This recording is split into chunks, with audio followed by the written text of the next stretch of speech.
need a catchphrase from you. Yeah. I don't need you to tell me you were doing high knees on the plane. I don't need you to constantly be showing the curated photos on social media. I don't need the workout videos. All I need for you to do is go out there and be the quarterback that you once were. I don't need all of the fluff. I don't need the branding. Unsportsmanlike. Weekday morning starting at 6 Eastern on ESPN Radio and on ESPN2. College football this Saturday on ESPN Radio. ESPN Radio.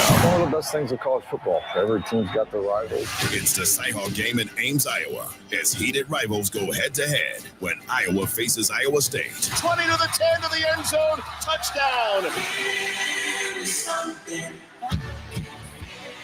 Iowa at Iowa State. Coverage begins Saturday at 3 Eastern on ESPN Radio. You can also listen on the ESPN app and on SiriusXM. Coming to you live from the Superbook Sports Studios in Kettering. You're listening to Dayton's ESPN Radio, 1410 Wing AM.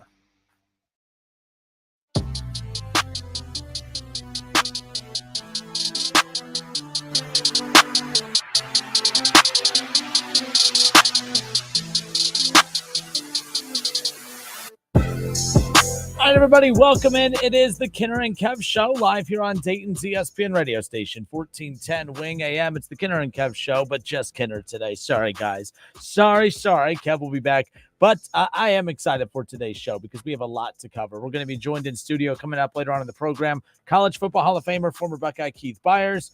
He has a lot to say about Ohio State's performance this past Saturday. We'll talk about his college football rankings, and we'll get to all of that coming up. Keith Byers, an official playoff, not a playoff, poll voter, but an official college football voter. We'll talk about that with him coming up around the corner. But his takeaway on the Buckeyes and who he thinks the number one team in the country is just after 1 week, technically 2, week 0, week 1. We'll get to that with Keith Byers coming up later on in the show. We'll also be joined coming up in about 15 minutes. A friend of the show, he's been involved in the show for many, many years, Jason Fitz. Jason Fitz at one point was with ESPN Radio, now with Yahoo Sports, and is doing another sports talk show on the weekends, and we'll talk about that with him coming up here just about 15 minutes. But I'm excited to talk Browns-Bengals, the fallout from week 1 of the college football season. You know what's wild is for a weekend, for week 1 of the college football season that had no intriguing matchups, it is crazy to me the fallout. It is crazy to me the stuff that came about, or that the talking points coming out. I didn't think there was going to be a whole lot to talk about coming out of week 1 of the college football season. You know, I thought that if LSU or Florida State won a close one, we'd talk about, okay, how, that was a playoff caliber game, was one of those teams eliminated. I think LSU, you have one more stinker like that, we're not even talking about you the rest of the way. Florida State they put everyone on notice, right? They put everyone on notice. So that was a talking point. Colorado, I thought at the very least, I know they were my upset pick, but I mean, they're upset picks. It's not like you're 1,000,000% confident that I guarantee that this is going to happen, but that was the upset that I was most confident in heading in. So I felt good about picking Colorado to beat TCU, but it's not as if TCU, had they beat Colorado, that I would have been like, man, I didn't see that coming. Like, it's not just that Colorado beat TCU in a boring, low-scoring, ugly football game. Colorado looked legitimate, at least on the offensive side of the ball. They look like they have a potential Heisman contending quarterback and a wide receiver, and you have the flair that Deion brings. And we're going to talk about that with Jason Fitz coming up. But my goodness, so many talking points. Ohio State, I thought that we would see Kyle McCord play a lot better than he did. I thought that we would actually get to see a lot more of Devin Brown, because I figured Ohio State would dominate Indiana so much that we would get to see enough of both quarterbacks, because the game would have been so far out of reach that you would have had time to see more of Devin Brown. But that's not the case. It's one thing to have a bad game, but it's another to have concerns because of, well, maybe true deficiencies that won't get better. I'm not happy. We're going to talk about this with Keith Byers around the corner. I'm not happy about the Youngstown State game. I think it's embarrassing. They should not be on the schedule. Now, you guys are going to take this as a shot at Dayton, and it's not. Dayton played Youngstown State last year. Like Dayton and Youngstown State, like, they should be playing each other. Youngstown State has no business being at the shoe. Like, this isn't a, I don't know, this isn't charity. Ohio State doesn't owe Youngstown State anything. I'm so tired when we talk all the time about, but college football, you can't go conference only because what about the MAC and what about those schools? And I say this about a lot of industries, if you can't afford to stay open on your own, then you don't really, then like maybe you're not strong enough of a business to hold, right? Like, and that's okay. You're not a failure, but sitting there saying if you are a MAC program, and heck, we're not even talking about the MAC, we're talking about way less than the MAC in Youngstown State. If you need Ohio State to survive, then you don't need to stick around. Like, I'm sorry, like, I hate that mindset. Well, it's wrong to go conference only with schedules because, you know, what's going to happen to the non-Power 5 schools, what's going to happen to the schools that don't make it to a Power 5 conference? I don't care.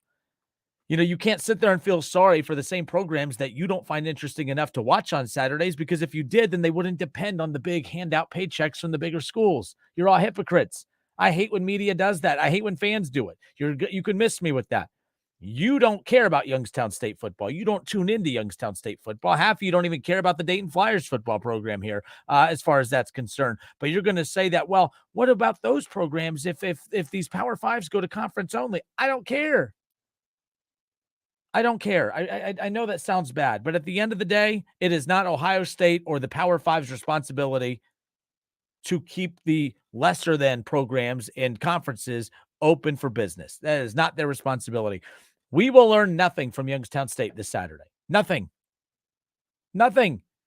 Because one of two things is going to happen. No matter what we do, when we hit the airwaves on Monday, I'm not going to feel good about Ohio State. I don't care if they do what Oregon did this past weekend. If they put 80 points up on Youngstown State, I'm not going to come in on Monday and be, man, you know, it's tough to put 80 points up. I don't care who the opponent is. No.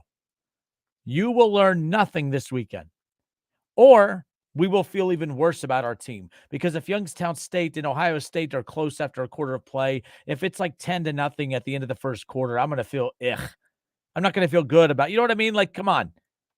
I remember Justin Fields' very first game. They were playing Florida Atlantic, and we were unsure what to expect with Justin Fields. You know, he's never started before, so there's going to be a lot of pressure and a lot of eyes are on him. This is Ryan Day's debut as a head coach of the Ohio State Buckeyes, not counting the games that he was the interim coach the previous year. So at the end of the day, it's one of those situations where you didn't know what to expect.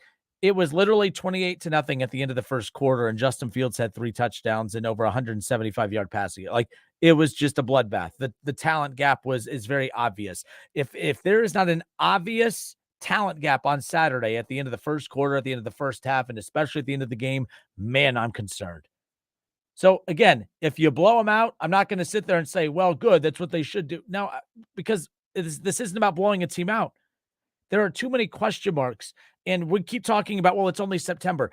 You have 2 more weeks to figure out who the heck you are before Notre Dame. Ohio State will lose by 20-plus points against Notre Dame if they do not figure this stuff out in the next 2 weeks. Youngstown State is not going to help. I don't care if you blow them out. I don't feel like I'm going to come, if Kyle McCord throws for 326 yards and 4 touchdowns, with 3 of those touchdowns being to Marvin Harrison Jr., I'm going to be like, yeah, I would hope that a guy that is viewed as one of the best receivers and wide receiver prospects in the history of the college football and the NFL, I would hope that you could dice up Youngstown State. So if they dice him up, cool. I don't care. You're not going to hear a positive word out of me because they should not be on the schedule. It's embarrassing. Gene Smith, maybe he retired because he was embarrassed that he put this team on the schedule. I hate it. For everyone out there that rips the SEC and Alabama for playing Bethune-Cookman and all this other stuff, this is, oh my gosh, this is bad. I hate this. I'm not even excited for Saturday. I feel like it's a bye week. In fact, I'm looking more forward to the bye week not watching them play than watching them play on Saturday, because that's how pointless this game is. But make sure you tune in. 10:30 coverage begins right here on the home of the Buckeyes, 1410 ESPN Radio. But if they play poorly, my gosh, it's going to be another overreaction Monday. The reason I'm complaining about this so much is because the Ohio State doesn't have time for a waste of a time game. They have to know, is Kyle McCord the man? Or is the man sitting behind Kyle McCord, who didn't hardly play at all this past Saturday? You know what I mean? Like, we don't have time for this. So technically, although there's 2 weeks left before Notre Dame, Ohio State has 1 more game to figure it out. They have 1 more game to show that offensive performance in week 1 was a fluke. It was just a rusty performance, a lot of new faces and new places and yada, yada. David Shaw on Facebook says, isn't there a state law or rule saying that Ohio State has to play at least one game against in-state schools? If there is, I should know that. My apologies for not having a straight answer. I can't tell if you're being a smart aleck or not. I don't know. But if that's the case, play Cincinnati. If that's the case, play Bowling Green. If that's the case, play Miami of Ohio. I'm not a fan of those matchups, but at least those are legitimate Division I programs and a lot more respectable than what we're like. I know it's a great opportunity for Youngstown State, and they're going to ooh and ah when they pull up in their school bus. But man, I don't know why I'm in such a cranky mood about this. I'm just not a fan of it. All right, let's see. David M on YouTube. With that argument, though, then it's not the New York teams, Boston, Dodgers, and such huge market teams' responsibilities to try to help out the Reds and other small market teams with revenue sharing. I don't know what you're talking about, David. I didn't say that was the case. You made my point for me. I agree with you. This is why I've always said about the Castellinis. If you can't afford to run a Major League Baseball club at the level of which the fans deserve, then stop treating it like an investment and sell it to somebody that's going to give a damn. I don't care. Like, it's no different. Like for me, there's a lot of, I want to get a big old truck. I can't afford a big old truck right now, but I can't go to the dealership and say, hey, I want that truck. Oh, well, that's $70,000. Well, I can't afford that. You think they're going to say, oh, well, I tell you what, buddy, you can go ahead and have it for 40. Here you go, buddy. Here you go, little old pal. No, life doesn't work that way. If I can't afford that truck, I don't get that truck. If you can't afford to run a Major League Baseball club, don't then sell the team. You can't afford it. If you can't afford to operate as a mid-major basketball program or a FBS school or whatever, I know it's cutthroat, but I really don't care. We can't sit here and pretend that we feel sorry for Youngstown State when not one of you give a damn about watching them any other week. A lot of you doing this. I don't know why we do this. We pretend to care about these programs that we don't pay attention to 364 days a year, except for the one day that they play a team that we follow. And then we want to pretend that we care. Stop it. You're not a better human being than me because you feel bad for the smaller schools, those same small schools that you don't even tune into, whether it be radio, whether it be TV, whether it be, I don't know, maybe using some of your hard-earned money to give to the school to buy a ticket. Exactly. Ron Howard. Justin, what is your over-under number from what you've seen? Over-under number what? Ron, do you mean like on wins? Like this weekend? Clarify that for me, Ron, as far as that's concerned. All right, it's the Kinner and Kev show right here on 1410 ESPN Radio. I didn't mean to come out so aggressive. I'm sorry. I want to be like with the fallout from this past Saturday. I just feel like we have a lot of questions. Okay, was Ryan Day's conservative play calling? Is he going to be conservative again on Saturday? But even if he's not and he's aggressive, is he aggressive because he's bullying Youngstown State, or is he aggressive because he's confident in his guys to do something? Like, I don't think we're going to know how much better this team has gotten from one week to the next until 2 weeks from now. And if they didn't have Notre Dame at the end of the month, I really wouldn't be this aggressive. I would just be like, whatever. They'll probably have Rutgers in week 4 or some weaker Big Ten team, right? But it's a 14 playoff. And Michigan looks significantly better right now. And you do know you can make the playoff. We learned last year, you can make the playoff with 1 loss. You can't make it with 2. So if you use your 1 loss a year and get pummeled by Notre Dame here in 2 weeks because you haven't figured it out yet, because you had to waste everyone's time with this pointless Youngstown State matchup, then I have a problem with it. I don't know. All right, we'll step away for a few moments. 518-1410, 518-1410. That's the number that will take your calls coming up here later on in the show. But good friend of the show, Jason Fitz, Yahoo Sports. We're going to talk college football and NFL Week 1, Browns Bengals. Jason Fitz joins us next.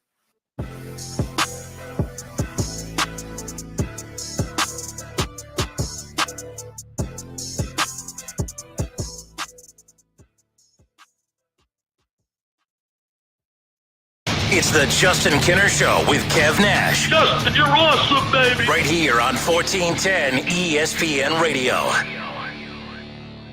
ESPN 1410 Wing AM weather.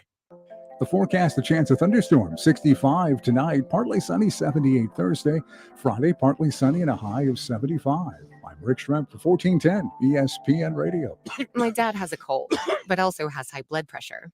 That's why I got him Vicks DayQuil High Blood Pressure for max strength daytime relief. Unlike some ordinary cold medicines, it's specially formulated for people like my dad. DayQuil High Blood Pressure is sugar-free, alcohol-free, and decongestant-free. Vicks DayQuil High Blood Pressure. The daytime, non-drowsy, coughing, aching, fever, sore throat, cold, and flu for people with high blood pressure. Like my dad. Medicine. Use as directed. Prescriptions require an online consultation with a healthcare provider who will determine if appropriate. Restrictions apply. See website for details and important safety information. Subscription required. Price varies based on product and subscription plan. Hey guys, did you know there's a generic form of Viagra that works just the same, but is 95% cheaper? And you can get it online? Go to hims.com/joy. Through Hims, you'll get a free medical consultation, discreet shipping if prescribed, and the process is 100% online. To start your free online visit, go to hims.com/joy. That's HIMS.com/JOY. At Harley-Davidson of Xenia, the atmosphere is positively electric as we look to the future. Our name may have changed, but Harley-Davidson of Xenia has been locally owned since 1984. Under our new management, the staff in store are buzzing to get you set up for the open road. Whether you're shopping for merchandise, a new bike, or just need some maintenance on your current ride, Harley-Davidson of Xenia is here for you. Visit us online to learn more and to place a reservation on your new bike. hdofxenia.com. Don't put it off any longer. You know it's time. Time for a bathroom upgrade by Bath Creations. Bath Creations is a leader in bathroom renovations, providing the very best value in bath and shower remodeling and proudly made in the USA. With Bath Creations, you get a beautiful modern bathroom that's safe, comfortable, and affordable. Attention first responders, veterans, and active military. Save $500 off your purchase right now. Visit Poe Avenue in Dayton or online at mybathcreations.com. And upgrade today.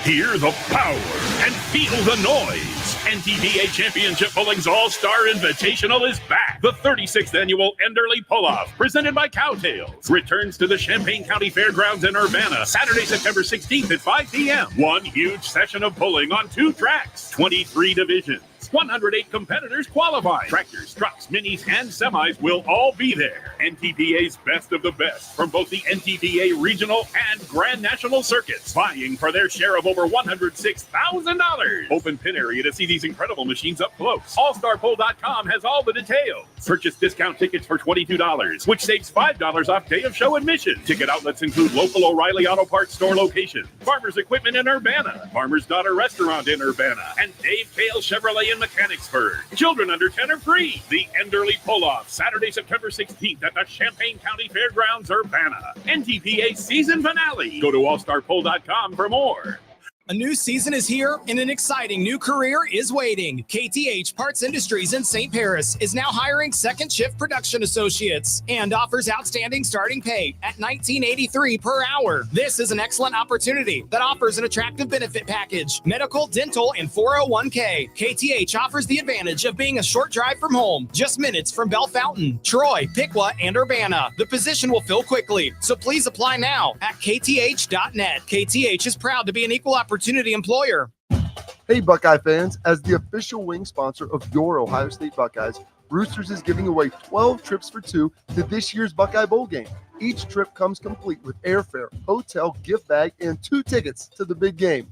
One bowl prize winner will be chosen each week, along with other cool Roosters weekly prizes. So register every week at roosterswings.com. Roosters, a fun casual joint and the official wing sponsor of Ohio State Athletics. Official contest rules at roosterswings.com.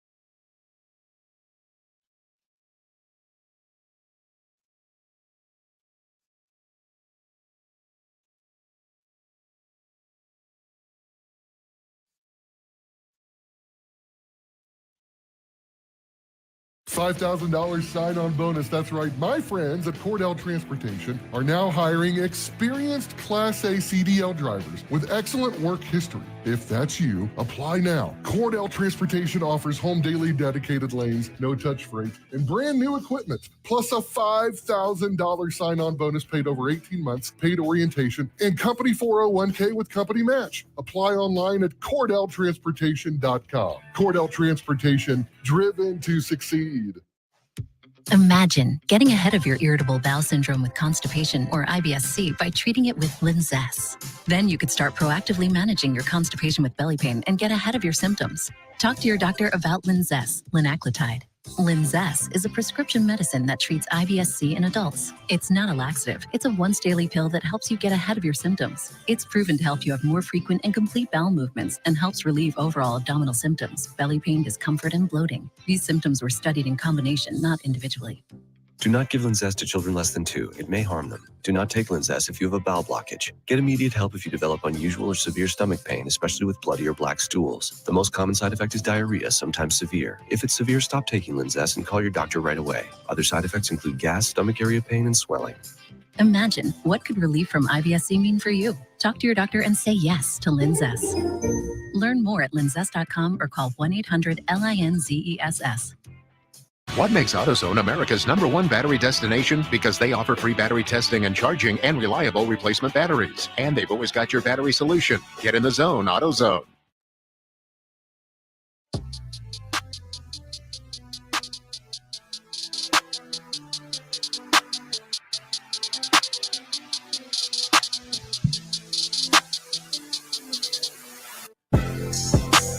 All right, everybody, we welcome you back. Justin Kinner, 1410 Wing AM.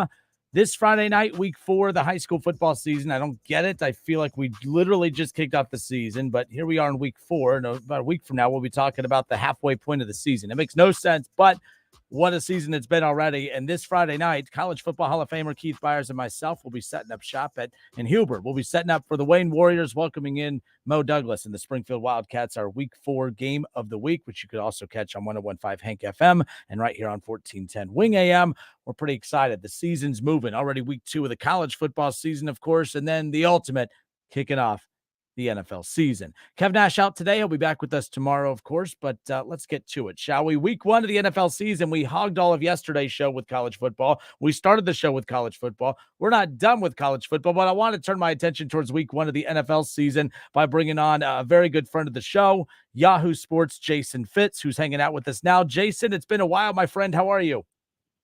Man, I'm great, and I look forward to this every single fall. Like, I hope your listeners know that you're just awesome, man.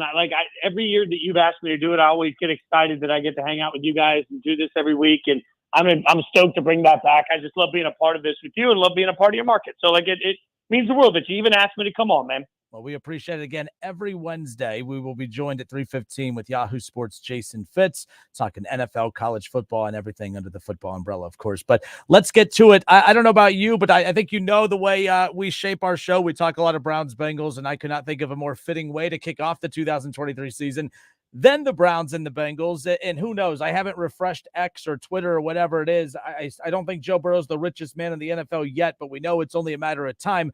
Are you surprised, Jason, that we're only a few days away from the kickoff to the season and he has not signed an extension? We know he's going to, but do you find it odd that he hasn't done it yet with the Bengals? Yes.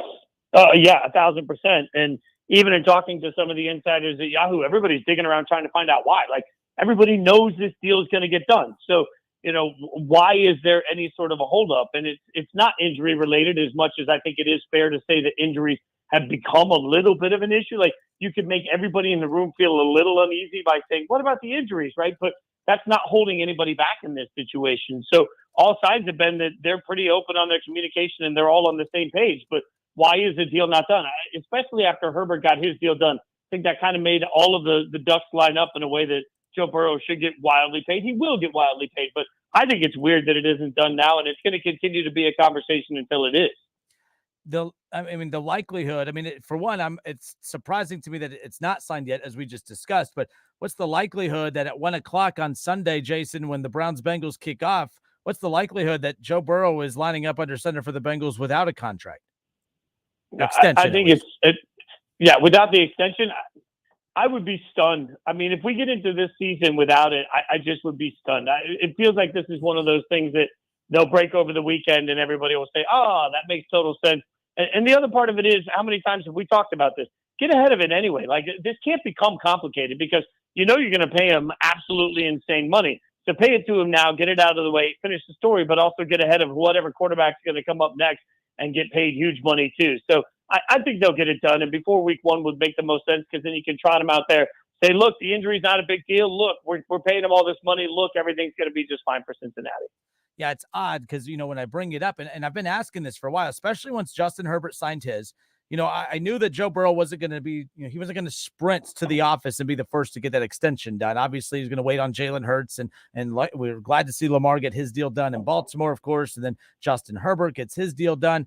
But I was like, man, so every Bengals fan just tells me I'm stirring the pot, all right, that once Herbert gets his deal done, that his will get done. Well, at the end of the day, it's not. So it's like, obviously, Joe Burrow and the front office for the Bengals, they're sitting down, and Joe Burrow and his camp are saying, this is what we want. And the Bengals are saying, this is what we want. So they're vetoing something. Like, they have to be, like, Burrow has asked for something that the Bengals are not saying yes to. And that's what is odd, because the Bengals were a laughingstock until all of a sudden he just resurrected that fan base. And I just feel like there should not be a number he asked for that the Bengals even blink at. And to me, this has the opportunity. I hope it doesn't, but it has the makings of what we saw in Baltimore. Everyone in Baltimore thought, oh no, they'll get a deal done. They'll get a deal done. And we saw how ugly that got. I don't think that's where this is going, but it does have the potential the longer this carries out. Yeah, and I think it speaks to everybody involved that they've managed to keep it so quiet, but quiet doesn't mean peaceful, right? I've never hesitated to tell you when you were just stirring the pot, right? At some point, you've got to look at this and say, hey, there's a reason. I mean, for anyone that would say, why does it matter? I would turn around and counter that with, why doesn't it matter? Like, why isn't this done is a fair and reasonable question when the market has been set, and nothing's going to happen over the course of the next 17 games. I mean, at this point, Joe Burrow, to your point, can walk in and ask for a blank check, and they should say yes. I think they will say yes. So winning another Super Bowl isn't going to, or I should say winning a Super Bowl isn't going to suddenly make that value jump to some wild difference. Not making the playoffs isn't going to mean he doesn't get paid. So I don't think there's any line in the sand that could be crossed this year that changes what this market value is. You know that he wants to be paid incredible face of the franchise money because he knows where the Bengals have been. The Bengals know where they've been. So just get it done. If it's not done, I think it's fair for everybody to at least throw our hands up and say why.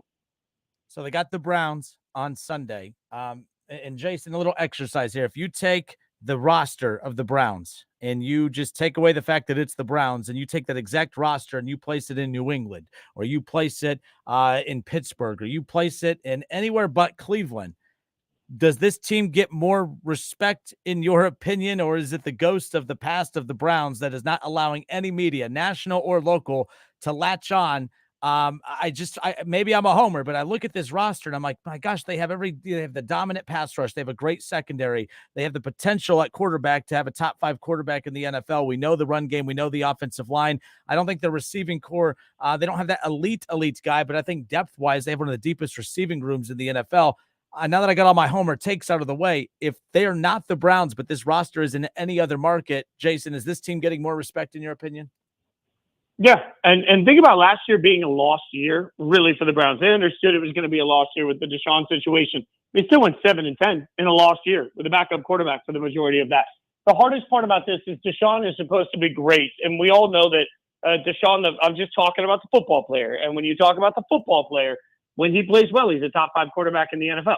So I think we all expected that he would just come back. I have a hard time believing Deshaun's skill set has simply fallen off the cliff.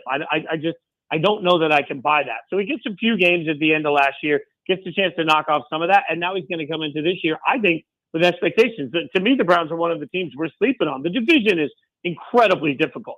There's no doubt that this division, top to bottom, is incredibly difficult. But to your point, the Browns have the talent to win. And if they don't win, they're going to be making epic changes from the top to bottom of the organization, right? So ton of pressure on Stefanski, ton of pressure on Deshaun. They got to go out, get it figured out. I think they will. I think the Browns are going to be a much tougher out than anybody wants to give them credit for. And they're just as capable of winning this division as Baltimore is. Yahoo Sports, Jason Fitz hanging out with us here. It's the Kinner and Kev Show, 1410 Wing AM. The NFL season, we're talking about Sunday, but technically it kicks off Thursday night in a up-and-coming team like the Lions, that I think a lot of people are very intrigued by, going up against the established dynasty that is the Kansas City Chiefs, of course. But like all dynasties, especially in a league with the cap like the NFL, it's very difficult to keep that dynasty rolling because as a team keeps achieving success, more and more players realize that, hey, I'm playing a role in that. I need to be valued financially more and more. And now we're starting to see some of that start to fall off. We saw it start last year with Tyreek Hill. They lost Juan Thornhill. Obviously, Chris Jones is sitting out. And as you have an aging tight end in Kelsey and he's injured, who knows what's going to happen tomorrow night with that. It's going to be an interesting year for the Chiefs to see if they can keep it going. We're so accustomed to just not betting against them, kind of like back in the day, 2-3 years ago with the Patriots. The Chiefs are an interesting story heading in, and I think we're going to get a firsthand taste of what the year has in store for the Chiefs already, battling everything they're going through against the Lions on Thursday. Yeah, I mean, if the Chiefs don't struggle against the Lions, will they ever struggle? Like Andy Reid deserves so much credit out of this. But the other side of it with Kansas City is that we need to remember that every game matters for them this year because, frankly, I'm one of the few people I think right now that's still saying, what about Buffalo? Last year, the Bills went 13-3 because they didn't get the finish game because of the catastrophe they went through, right? They went 13-3 in a year where there was a catastrophe, in a year where they were missing several key defensive starters, in a year where they had a new offensive coordinator and Josh Allen seemed to regress and make a bunch of boneheaded throws, especially in the red zone. And they were still 13-3. So while we're all sitting here trying to make everybody else the key to the conference, I mean, yeah, the Bills have had their share of playoff difficulties, but if they go in and they finish that game and they win that game, the playoffs go through Buffalo. Mahomes still has yet to play a true road playoff game.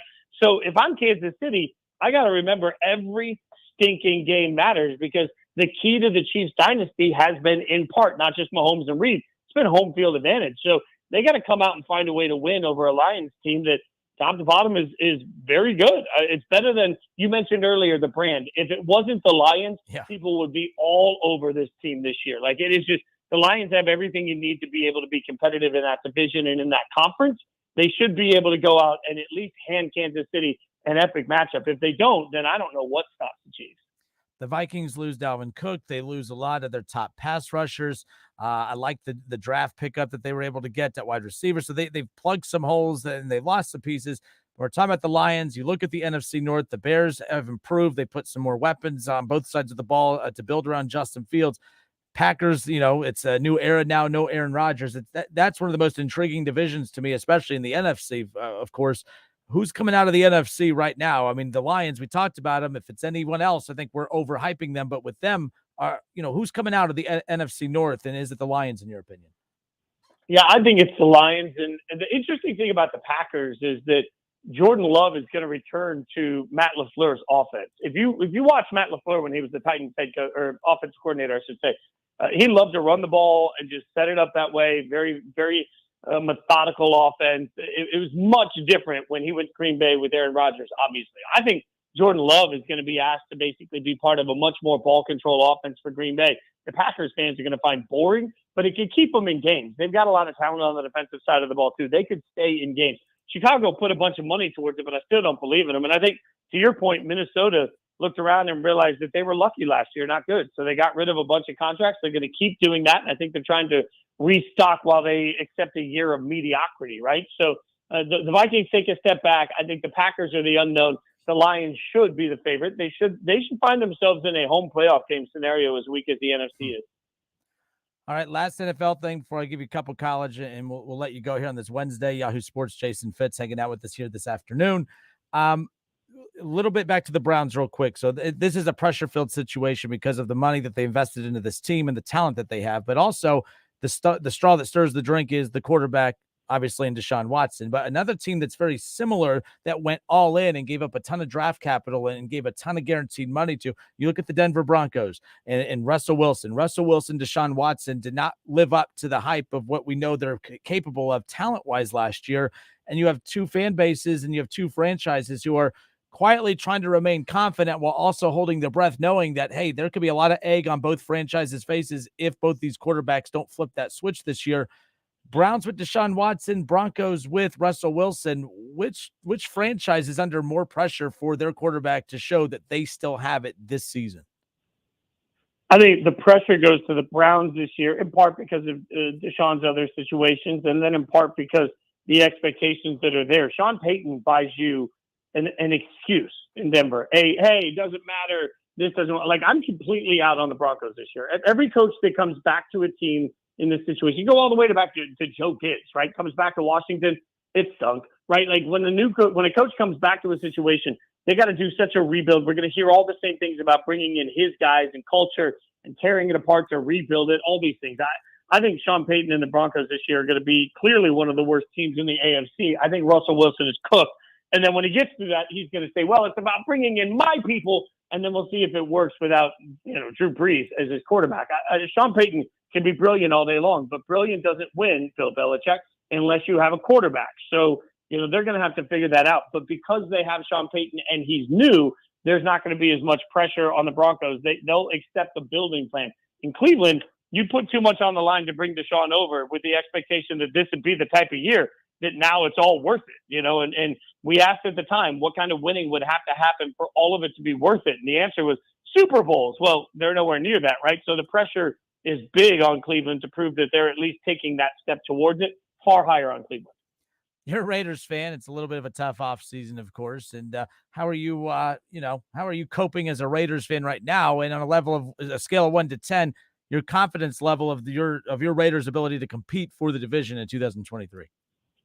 For the division, a 4, maybe a 3. For the wild card, maybe a 6. I think this, though, there's some peace that comes with knowing you're taking on the Kool-Aid Man and Mahomes every year. Like, you just can't beat that combo right now.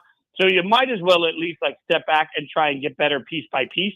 So I think that's what the Raiders are doing. I think the Raiders are frankly at the beginning of what they're looking at as a 2-year plan to try and get to a better situation as a roster top to bottom. And they've accomplished a lot of that. It was a pretty good offseason in the world of making your roster better, just nowhere good enough to get to the Chiefs level. If you get yourself in just a mountain of credit card debt, you don't get out in 6 months. The Raiders were in a mountain of credit card debt with the way that roster looked, and they're just trying to get their way out of it. And one step at a time, they'll get there. I'll feel much better. Like this year, I'm just watching to see if maybe next year I can have hope. I'm already resigned to that.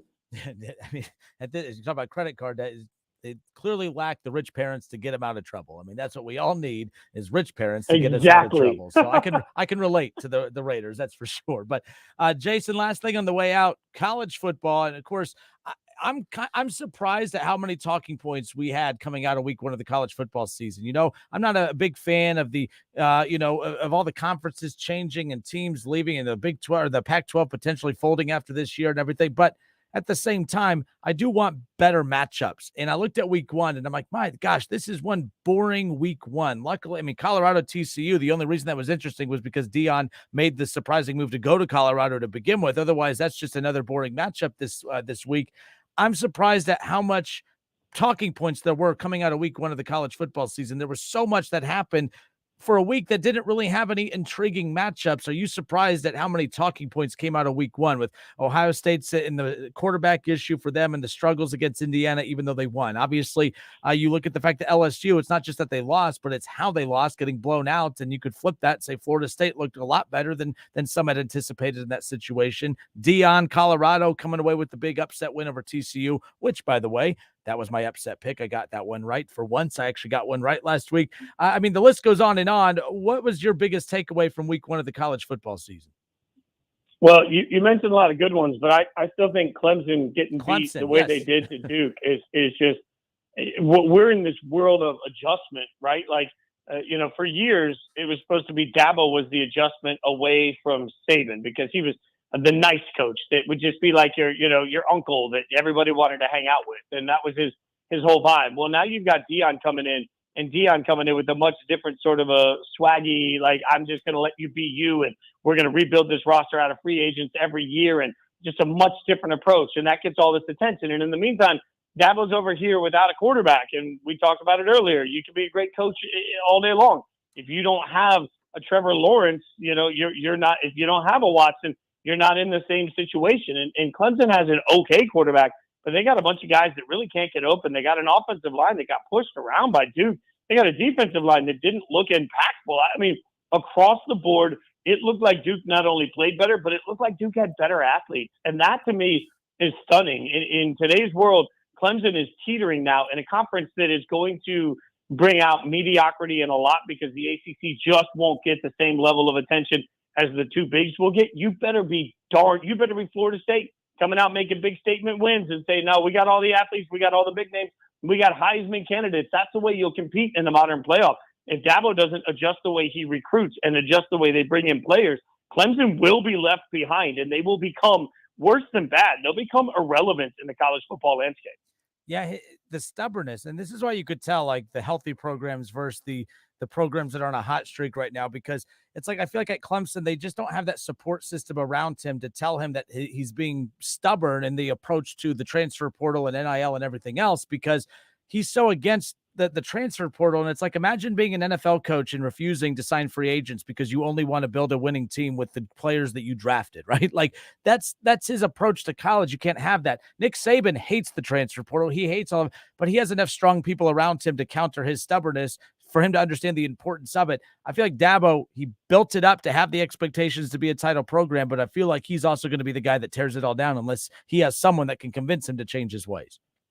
Yeah, and think about this, because Saban, remember, years ago, went to the NCAA and tried to get the rules changed to make it harder on offenses. When he didn't, what did he do? He went out and he modernized his offense. He made change. He adapted, right? Like even Nick Saban looked at the landscape at one point a decade ago and said, I better adapt, and I'm going to need to change the way we play offense in Alabama. And now they're wide receiver U, like they're putting everybody in the NFL, right? Like that shows adaptation. And there seems to be no willingness to do the very same thing at this point by Dabo. And until he figures that out, by the time he does figure it out, he's going to be left behind. And Clemson is not the type of program that just will easily recover from that. It's just, you don't just wake up and say, oh yeah, no, we got that figured out. We'll bring in another superstar coach. It's not going to be that easy for them in the modern landscape. So they got to figure it out fast, because if they get left behind, I don't think they can catch back up. Yeah, it's going to be tough. That's for sure. Yahoo Sports, Jason Fitz. By the way, Dion, Colorado, are they 2-0 to start the season? Did they beat Nebraska on Saturday? Yeah, Nebraska. Yeah, they're going to beat them. Nebraska ain't got nothing. Like that was a painful offense to watch against Minnesota, and Matt Rule is going to need some time there to try to do anything. So yeah, they're going to be 2-0, and the hype train will be unreal. Oh man, he's letting everyone know about it. But keep that same energy when the better part of the schedule kicks in, although that was a good win over TCU. Yep. So if you could dish it out, you got to be able to take it. That's for sure. All right. Talk about free agents and Clemson being against the free agent approach, but you can't keep the great ones down long. Jason Fitz, you weren't a free agent very long, as I tried to text you the other day, and I'm glad you're back out there. Yahoo Sports. I'm following all your work, and everyone should as well. At Jason Fitz on Twitter. Plus, you can follow him hanging out with us every Wednesday, 3:15 on the Kinner and Kev Show. We beyond appreciate your time, Jason. Thank you so much. Appreciate you, my friend. All right, good stuff. Jason Fitz, Yahoo Sports, every Wednesday. He'll be hanging out with us. All right, lots of stuff to take away from there. We'll get back into the college football discussion. I'm trying to follow what's going on right now in the NFL with Joe Burrow and this contract situation. I feel like at any moment, news is going to break that this contract's done. And I can't wait for it to get done, because as a Bengals hater, as you guys like to call me, the big thing for me is, as I've stated before, we could talk about, all the Bengals success that they've had since Joe Burrow's arrived. But when you are a strapped franchise money-wise, it's easier to be successful when you don't have money, locked into a lot of places. That's about to change. It's one thing to turn it around with a bunch of rookies, but can you sustain that success? That's why me, as a Bengals hater, as you guys like to call me, I can't wait for that deal to get done. I want it to get done because I want to start to see the chaos that unfolds afterwards. That's for sure. But nonetheless, keeping an eye on that. Joseph Asai had some interesting comments and an apology. Joseph Asai apologized to Bengals fans. I'm here to tell you why he should not be apologizing at all. And if he does feel like he needs to apologize, then others need to follow suit. We'll get into all of that. Browns Bengals week 1. So much to dive into. Shout out to Jason Fitz for spending some time with us. We'll be right back. More of the Kinner and Kev Show, 1410 ESPN Radio.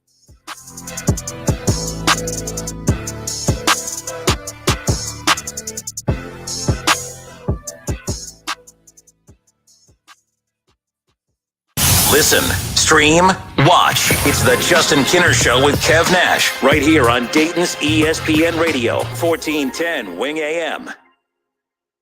Hey, it's Kev Nash. The best Thursday of the year is coming. That's right. It's all about the NFL opening night. I am so pumped up that the NFL is back. And DraftKings Sportsbook, an official sports betting partner of the NFL, is hooking new customers up with a can't-miss offer to celebrate. Place your first $5 NFL bet and score $200 in bonus bets instantly when you bet just $5 on any NFL game. DraftKings is hooking everyone up with game day greatness. All customers can take advantage of 2 new offers every single game day this September. Check out the app and see what you get. Download now and use code WING1410 to sign up. New customers can take home $200 in bonus bets instantly just for betting $5. That's code WING1410 only on DraftKings Sportsbook, an official sports betting partner of the NFL. The crown is yours. 21 and up. Gambling problem? Call 1-800-GAMBLER. Physically present in Ohio. Bonus bets expire 7 days after issuance. Eligibility and deposit restrictions apply. Terms at sportsbook.draftkings.com/football terms.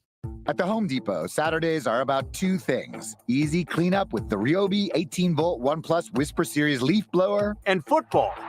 That's right, Reese Davis. With variable speed, it has the power for when you really need it and just the right amount when you don't. And the ONE+ battery platform means you go from yard work to DIY in just a click, so you can get projects done faster. Which means more time for football. For football.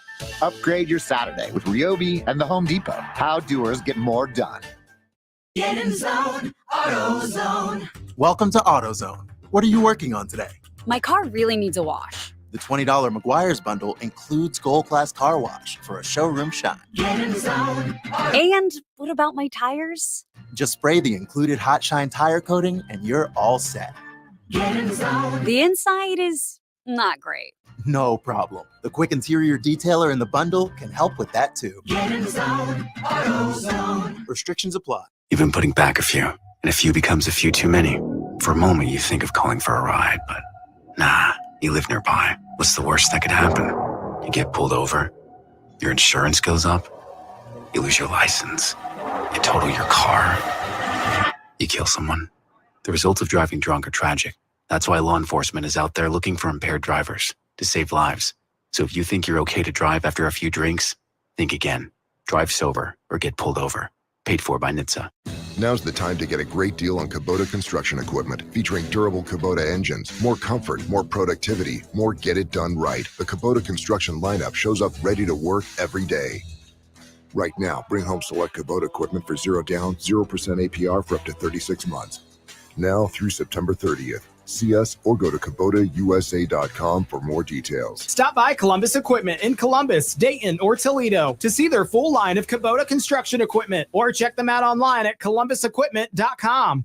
Hey, I'm College Football Hall of Famer Keith Byers, and I'm here with John Glazier from Glazier Soft Water. Did you know we are Dayton's home of the Ohio State Buckeyes? Yes, I did. But did you know that Glazier Soft Water is the home of the 7-year, worry-free parts and labor warranty? We've been making water great since 1988. What were you doing in 1988? That was my 3rd year in the NFL with the Philadelphia Eagles. I had 10 touchdowns that season, and we made the playoffs in 1988. So you can say that we both have been doing great since 1988. Glazier Soft Water. Glazier Water is better water. Twin Peaks is the best in the game. Here, your favorite drafts are poured at a frosty 29 degrees, and rare barrel-aged whiskeys are served just the way you want them. It's bigger game days and bolder fight nights. I mean, where else can you find a scratch kitchen that always comes in clutch? Every day, from lunch to late night. Only at Twin Peaks, the #1 sports bar. Stick around after the sun sets. Twin Peaks is open really late. Wind down with bourbon and late-night bites.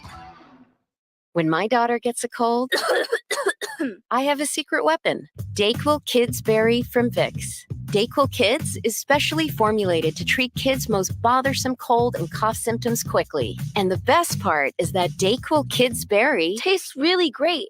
Aren't you supposed to be resting? Maybe. Dayquil Kids Berry. The kids' berry-licious daytime congestion, coughing, stuffy head, stuffy nose, just for kids medicine. Safe for kids 6 years plus. Finding great candidates to hire can be like, well, trying to find a needle in a haystack, but not with ZipRecruiter. Its powerful technology actively finds and invites qualified candidates to apply to your job. So while other companies might deliver a lot of hay, ZipRecruiter finds you the needle in the haystack. See why 4 out of 5 employers who post a job on ZipRecruiter get a quality candidate within the first day. Try ZipRecruiter for free at ZipRecruiter.com/free. That's ZipRecruiter.com/free. Meet Bruce. Hey there. He's a busy soccer dad who's trying hard to learn the game. Go for the end zone. Whoops. Luckily, other things come easy, like banking with Chase.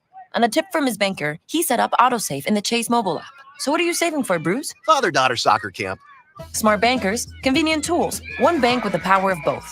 Visit chase.com/checking. Chase, make more of what's yours. AutoSave requires a Chase checking and savings account. Chase mobile app is available for select mobile devices. Message and data rates may apply. JP Morgan Chase Bank and a member FDIC.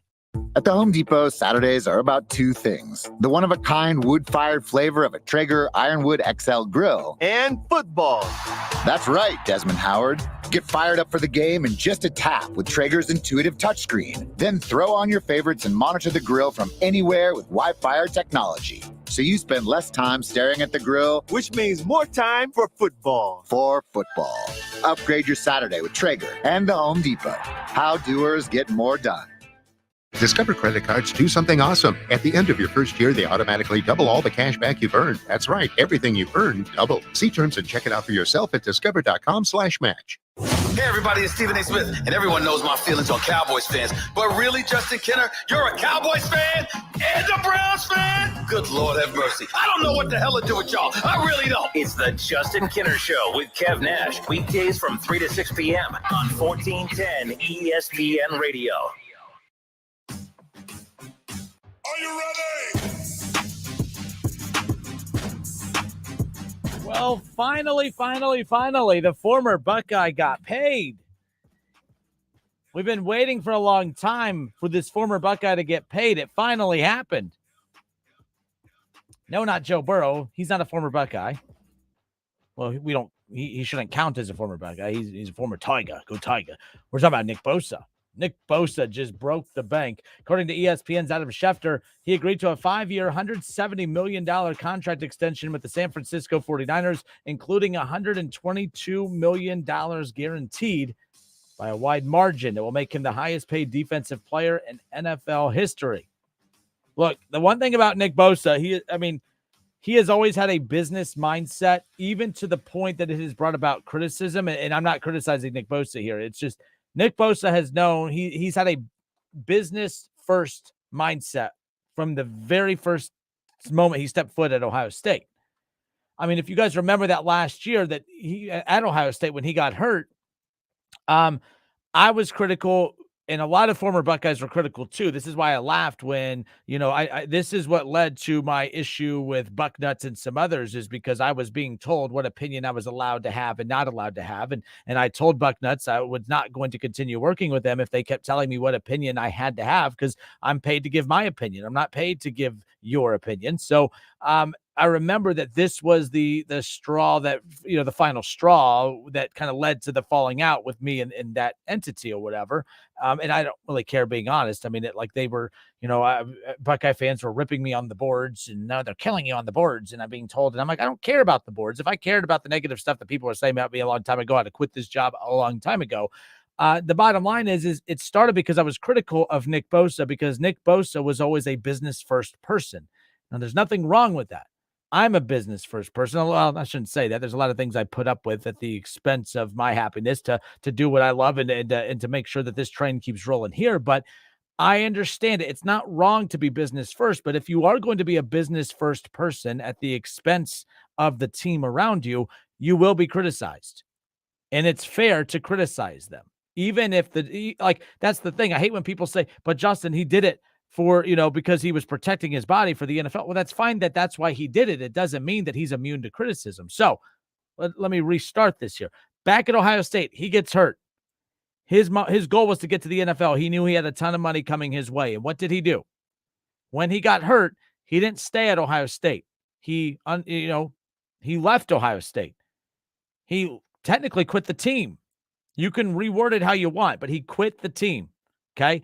When he quit the team, he left and he moved to San Diego. At the time, the Chargers were in San Diego, moved to San Diego with his brother Joey, with the mindset being that he wanted to get the best medical care he could. He wanted to make sure he was, rehabbing and doing everything he could to speed up as if Ohio State just had a bunch of junk science medical team over there. Like Ohio State has the best resources in the world. You mean to tell me you had to leave Ohio State to go move in with your brother in San Diego to rehab and give it? No. I was not a fan of the idea of him quitting and leaving his team, and that's what he did. Even though he couldn't physically play, and even though the NFL was the next move, your presence alone was needed. I think it could have gone a long way that year, and it definitely was needed. They ultimately ended up not making the playoffs, and that was Urban's final year.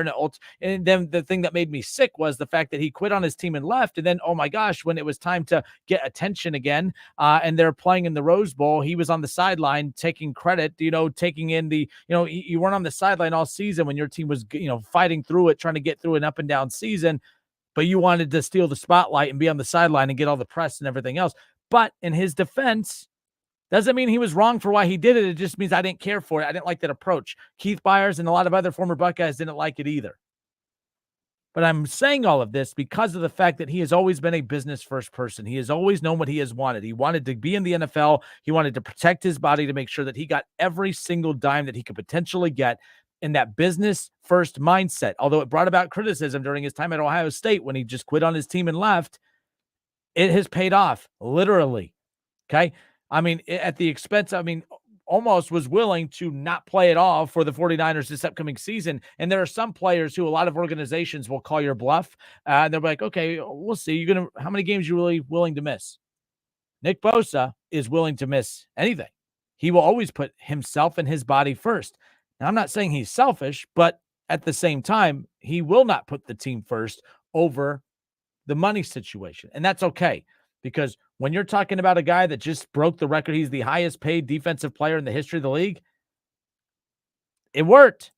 So good for him. Congratulations. Nick Bosa signs a 5-year, $170 million contract extension, and nonetheless. So this is what everyone's talking about right now. I know everyone's keeping an eye on the Joe Burrow situation. We just talked about that with Jason Fitz from Yahoo Sports. But man, what a wild day as we're keeping an eye on these contracts. The NFL season technically kicks off tomorrow. But with the Lions and the Chiefs, but wow, nonetheless, that's a big number. That it worked. Him holding out, it worked. That's for sure. All right, it's the Kinner and Kev Show, 1410 ESPN Radio. We'll be right back.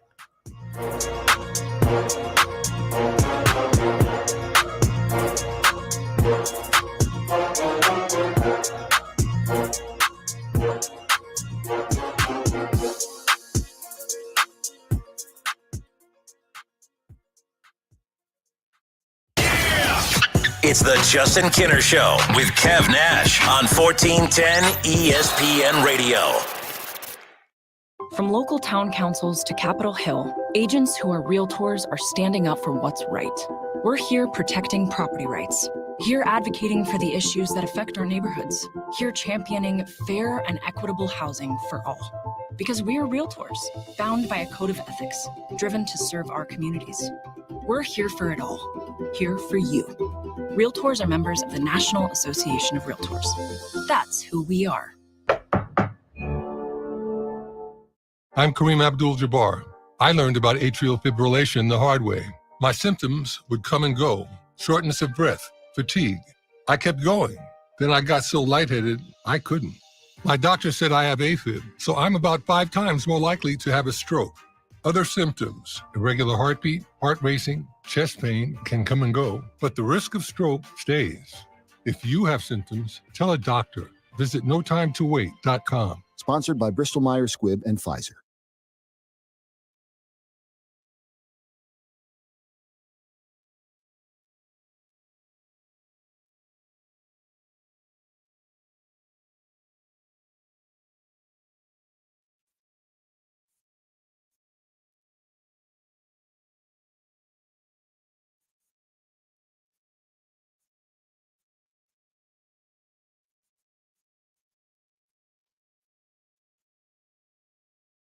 Urology Specialists of Ohio are here for you. Men, your good health is important to them. Their knowledge of specific male anatomy, prostate issues, and how to help in your healing is their main focus. Urology Specialists of Ohio are now accepting new patients at all locations: Beaver Creek, Springfield, Urbana, Xenia, and London. They have been in practice for over 20 years with over 80 years of experience between 5 physicians. Call today. They can schedule your appointment in a timely manner with little wait time. Online at urologyspecialistofohio.com. Ready for a new take on Nashville Hot? Swing by Lee's Famous Recipe Chicken for the Nashville Hot Mac and Cheese Bowl at a great price. With hand-breaded premium breast strip bites tossed in Nashville Hot flavor, all nestled into a bowl of creamy mac and cheese. It's a meal with craveable kick. Discover the hottest thing in mac and cheese when you try the Nashville Hot Mac and Cheese Bowl from Lee's Famous Recipe Chicken at a great price. Here for a limited time, only at Lee's. Famous for chicken. Need a U.S. passport? We can help. Hi, this is Mike Foley, your Montgomery County Clerk of Courts. Visit one of our convenient auto title locations in Huber Heights, Clayton, downtown, Moraine, and Centerville. Make us your first destination before you travel abroad. No appointments ever needed. We do passports.com for more info. Listen to this station anytime, anywhere on Odyssey. Odyssey is your new audio home for all the music, news, sports, and podcasts that matter to you. Odyssey. That's AUDACY.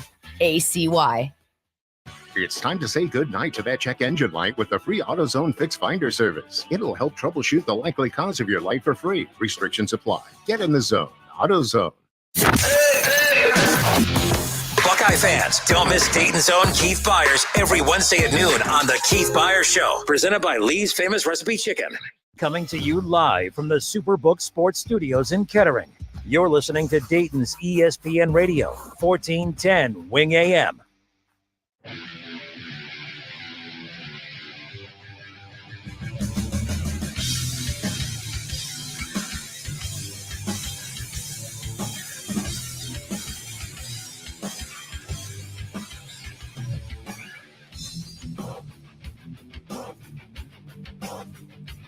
All right, everybody, hour number 2. It's the Kinner and Kev Show live here on Dayton's ESPN radio station, 1410 Wing AM. The Sunday morning tailgate show returns starting this Sunday, every Sunday morning at Frickers in Miamisburg, 741 by the Dayton Mall. College Football Hall of Famer Keith Byers and myself will be live every Sunday from week 1 all the way through Super Bowl Sunday. We're looking forward to hanging out with everyone. In fact, we spoke with Frickers today. We're going to be setting up outside on the patio. We appreciate Kevin and I did the show from there a couple weeks ago for their back-to-school promotion that they were doing, and we set up outside. It was so hot that day, and we were still beyond appreciative of everyone that still showed up. Can't wait to start hanging out with other listeners again this Sunday morning tailgate. We, of course, get you set for that day's slate of NFL games. We recap everything that happened on college football Saturday. But, man, I'm so jacked. Browns-Bengals, week 1. I can think of no better matchup to kick off the season than that one right there. How cool is that? Joe Burrow meeting with the press right now, or a little bit ago, I should say about an hour ago. Joe Burrow says, I'm ready to go. Ready to go. When asked about his yet-to-be-resolved contract, Ian Rappaport said, Burrow said, it's the last thing I'm thinking about right now. Oh, stop. Guys, do you guys get tired of, the Boy Scout routine? You want me to actually believe that he's not thinking about it? And I get it. Now, you're going to counter with, well, what do you want him to say? I don't know, but I'm just tired of everything out of his mouth. It's just cheesy. He's a cheesy dude, and I just don't like it. I don't care for it. I don't know why. You could say it's jealousy. You could say I'm being a hater and all that. Then fine. Because I think all the stuff you guys say makes you haters about the Browns, and that's fine too. Whatever. But at least own it. I'm at least willing to say that maybe that's what it is. Maybe my dislike for Joe Burrow does come from the fact that I'm a Browns fan. I'm sure he's an amazing human being. I'm sure he is. I'm sure that Jesus prays to Burrow instead of the other way around. I'm sure Burrow walks on water. And maybe if he walked more on water, he wouldn't get hurt so dang much. But I'm just saying, I don't know what you want me to say. And you guys pull this all the time because it is NFL season. Browns-Bengals this week. I'm excited for it, okay? And it is what I'm so jacked. I wanted this matchup. I love that it's in Cleveland. I really wanted it in Cincinnati because I would be there if it was in Cincinnati. But the bottom line is Joe Burrow says he's ready to go. There's no way he's thinking about money. He's thinking about money. He's thinking about money. And that's fine. You should. I'm thinking about my money right now. I'm thinking about what can I do tomorrow when I get to the office that's going to help put more money in my pocket. And I'm telling you, I'm thinking about money. Kinner, you got a show today. The Browns-Bengals play this week. You excited? Yeah. Hey, hey, how's your money situation? I'm thinking about my money all the time. You're thinking about your money all the time. Every decision that you make is based on money. So stop questioning our intelligence, Joe Burrow, and stop doing the Boy Scout cookie cutter routine of, oh, boy, I don't care about money. I'd play for free. I play for the love of the game. Oh, gosh, so gross. I play for the love of game, but there's a reason that you haven't signed a contract extension yet because you're asking for an absolute crap ton of money that your team is slowly balking at. Now, I know that at any second I'll be interrupted with, hey, breaking news, he got the contract done and all that. And I know it's coming at any moment. I also don't understand why it's not done yet because the bottom line is Justin Herbert got his contract done 2 months ago. What are you waiting on? And if it's not Joe Burrow that's the problem, then the Bengals, I'm mad at you too. What's your problem? What are you doing? Joe Burrow getting injured without a contract being done, it has to be somebody's fault, by the way, right? Think about it. There's a lot of players who would not step foot on that practice field until their contract was done. I mean, that was the whole thing about Lamar Jackson. The media was sitting there saying, if I'm Lamar, I don't step foot on that field until I get my contract extension. Why was Joe Burrow even in position to get hurt at the beginning of training camp without a contract to begin with? It has to be someone's fault. It's either Joe Burrow's fault or it's the Bengals' fault. It's one of the two. This isn't a passive scenario. You can't point the finger at anyone else. Because here's what's going to happen. If Joe Burrow plays on Sunday without a contract, and when he gets sacked 5 times, because I'm telling you right now, I haven't looked at DraftKings yet, but when I pull up DraftKings, I'm curious what the over-under is on that. Take the over. I don't care about Orlando Brown Jr. I don't care about anything. So Darius Smith, Myles Garrett. I mean, the Browns have a loaded front four on that defensive line. They are going to crash the quarterback. They're going to get to the quarterback. Okay? They are going to get to the quarterback, and I do not want him to get hurt, so don't try to spin this because I know how you crybaby people could be sometimes, some of you, not all of you, but I know what's going to happen. If he gets hurt on Sunday, it's either his fault or it's the Bengals' fault that this injury happens without a contract being done. Because either the Bengals are saying, hey, we're willing to make you the highest paid quarterback in the NFL. Let's go. And he keeps adding more and more, then that's on him. It's on him for allowing this negotiation to get to the point where it's overlapping with the season to where he's becoming a distraction. The media is not a distraction. I can't stand that. I saw Lance McAllister post this a while back of why do we have to keep asking about it? Why do we have to keep asking about it? Because it matters. It's always mattered. Because if he gets hurt without this extension and the Bengals decide that, hey, you're too injury prone moving forward, you're going to hate on them when really it was Joe Burrow's fault. Sign the contract. There's more guaranteed money for quarterbacks now than in the history of the sport. So you have no one to blame but yourself, Joe Burrow, if you step foot on that field on Sunday when you get sacked 5+ times by the Browns defense. And if you get hurt, that's on you. Unless the Bengals are the one balking at every request from Joe Burrow. But stop with this do-gooder routine of, and it's the last thing on my mind. Oh, gag. Ugh. Stop it. That stuff's getting old. Zach Taylor says Joe Burrow expected to practice in full today. That does put him on track to play on Sunday. I expect him to play on Sunday. I am surprised that we are this far into camp and he does not have that deal done. And again, like I said, I won't be surprised if at any point my mentions fill up and all this. I'm live on the air, so I don't know if this extension's been signed or not. Everyone's keeping an eye on it. I'm sure everyone's refreshing their feed over and over and over. But like I said, I'm very surprised. I'm very surprised. As far as this coming up Sunday, this is as far as the Cleveland Browns are concerned. So you guys don't get mad. I think I'm only piling on your team. I just think that the Joe Burrow do-gooder routine gets old and it throws me off track, and I got to refocus here. I'm here to lay it on the line here. The Cleveland Browns, it's either win the division or it's a failure of a year.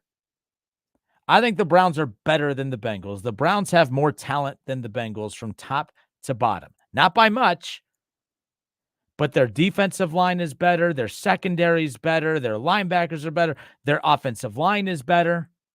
Their run game is better.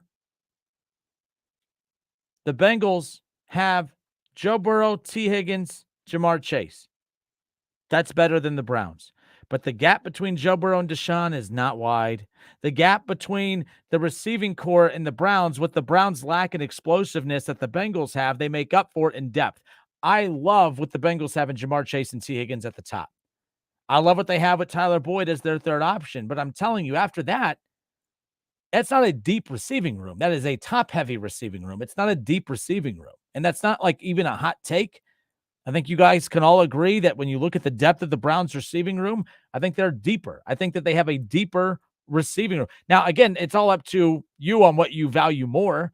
You know, when injuries happen and if Jamar Chase goes down and it's T. Higgins, luckily you have Tyler Boyd, but that's not going to be the luxury that this team is going to be able to rely upon moving forward. I like what the Browns have depth-wise at wide receiver. When you have Amari Cooper, all right, you have Elijah Moore, all right, you have Donovan Peoples-Jones, all right, the list goes on and on. Like they have Goodwin, they have depth, and I love the Tillman. Tillman is going to be that underrated star that no one's talking about. He's going to have an amazing rookie season. Everyone's going to be talking about it.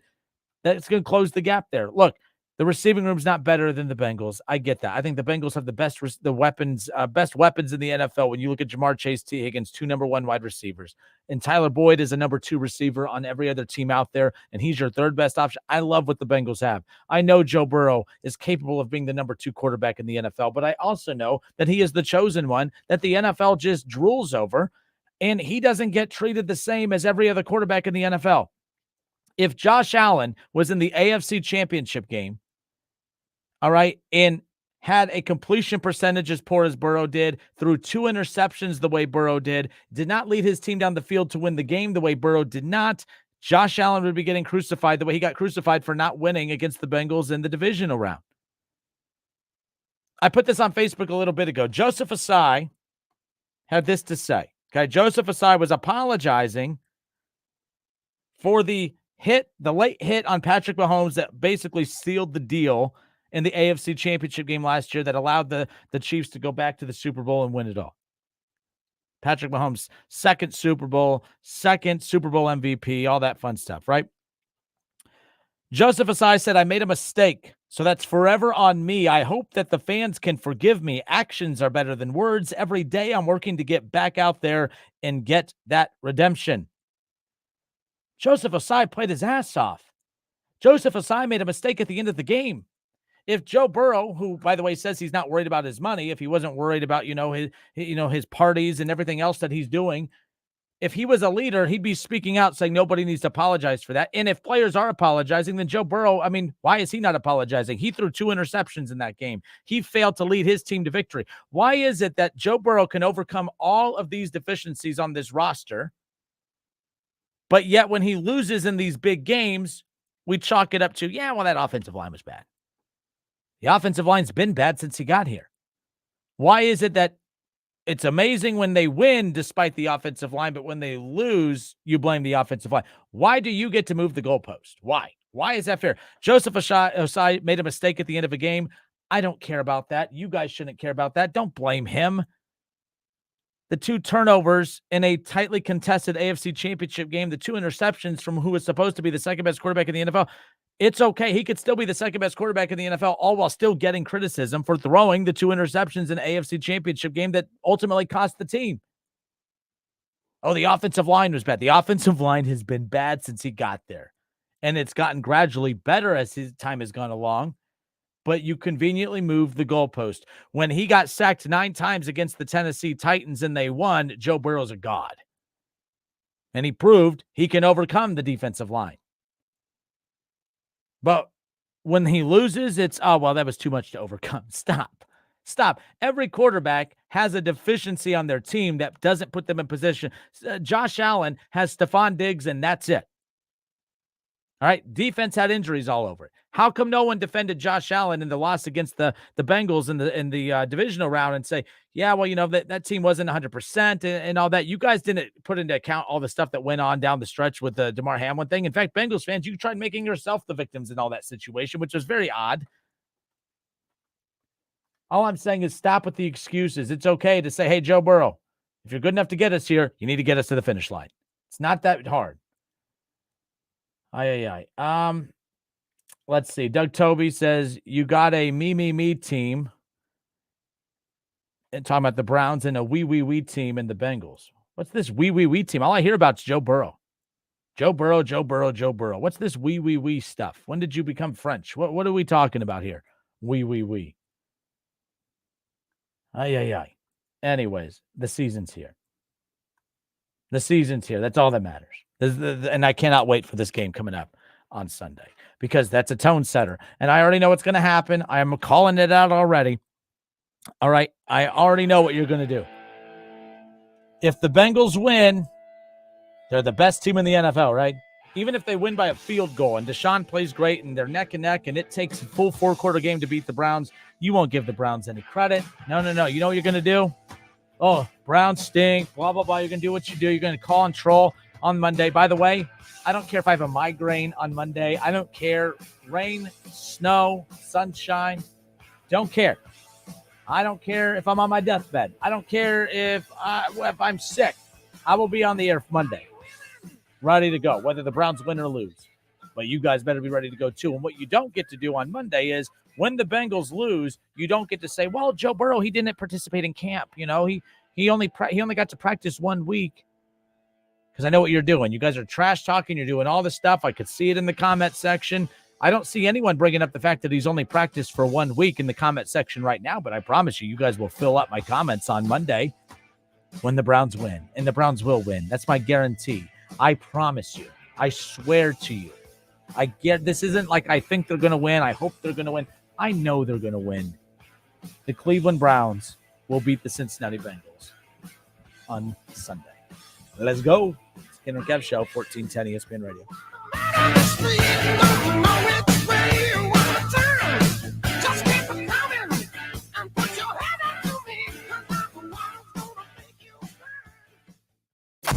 It's the Justin Kinner Show with Kev Nash on 1410 ESPN Radio. ESPN 1410 Wing AM weather. The forecast, a chance of thunderstorms, 65 tonight, partly sunny, 78 Thursday. Friday, partly sunny and a high of 75. I'm Rich Trent for 1410 ESPN Radio. My dad has a cold, but also has high blood pressure. That's why I got him Vicks DayQuil High Blood Pressure for max strength daytime relief. Unlike some ordinary cold medicines, it's specially formulated for people like my dad. DayQuil High Blood Pressure is sugar-free, alcohol-free, and decongestant-free. Vicks DayQuil High Blood Pressure. The daytime, non-drowsy, coughing, aching, fever, sore throat, cold, and flu for people with high blood pressure. Like my dad. Medicine. Use as directed. Prescriptions require an online consultation with a healthcare provider who will determine if appropriate. Restrictions apply. See website for details and important safety information. Subscription required. Price varies based on product and subscription plan. Hey guys, did you know there's a generic form of Viagra that works just the same, but is 95% cheaper? And you can get it online? Go to hims.com/joy. Through Hims, you'll get a free medical consultation, discreet shipping if prescribed, and the process is 100% online. To start your free online visit, go to hims.com/joy. That's HIMS.com/JOY. Listen to this station anytime, anywhere on Odyssey. Odyssey is your new audio home for all the music, news, sports, and podcasts that matter to you. Odyssey. That's AUDACY. Now's the time to get a great deal on Kubota construction equipment featuring durable Kubota engines, more comfort, more productivity, more get it done right. The Kubota construction lineup shows up ready to work every day. Right now, bring home select Kubota equipment for 0 down, 0% APR for up to 36 months. Now through September 30th. See us or go to KubotaUSA.com for more details. Stop by Columbus Equipment in Columbus, Dayton, or Toledo to see their full line of Kubota construction equipment, or check them out online at columbusequipment.com. At Harley-Davidson of Xenia, the atmosphere is positively electric as we look to the future. Our name may have changed, but Harley-Davidson of Xenia has been locally owned since 1984. Under our new management, the staff and store are buzzing to get you set up for the open road. Whether you're shopping for merchandise, a new bike, or just need some maintenance on your current ride, Harley-Davidson of Xenia is here for you. Visit us online to learn more and to place a reservation on your new bike. hdofxenia.com. College Football Hall of Famer Keith Byers here to tell you about OGW Energy Resources. If you own a home or a business and want to save money, then going solar with OGW Energy Resources is the way to go. OGW Energy Resources have been helping the Miami Valley save money by going solar for over 14 years. There is no better time than now to look into going solar. For more information, check out their website at OGWEnergyResources.com. Go solar today. OGW Energy Resources. Your energy, your future. control it. Summer rib season is back, baby, at Frickers. Join us for the perfect pairing of frickin' chicken chunks and baby back ribs together all summer long for only $14.99. Bring the whole family as kids 10 and under eat free from the kids menu all day, every day. Spend time with the family. Enjoy frickin' chicken chunks and baby back ribs all summer long for only $14.99, and kids 10 and under eat free only at the home for fun, food, sports, and spirits, Frickers. Hi, Greg McAfee here with McAfee Heating and Air. Dayton was founded on blue-collar work. Many Daytonians worked at companies like NCR, McCall's Publishing, Delco, and the Huffy Corporation. Blue-collar work set Dayton apart in innovation and forward thinking. And today, we have a company like McAfee Heating and Air. Our apprenticeship program is a perfect opportunity to get paid while you learn. Go to mcair.com and apply today.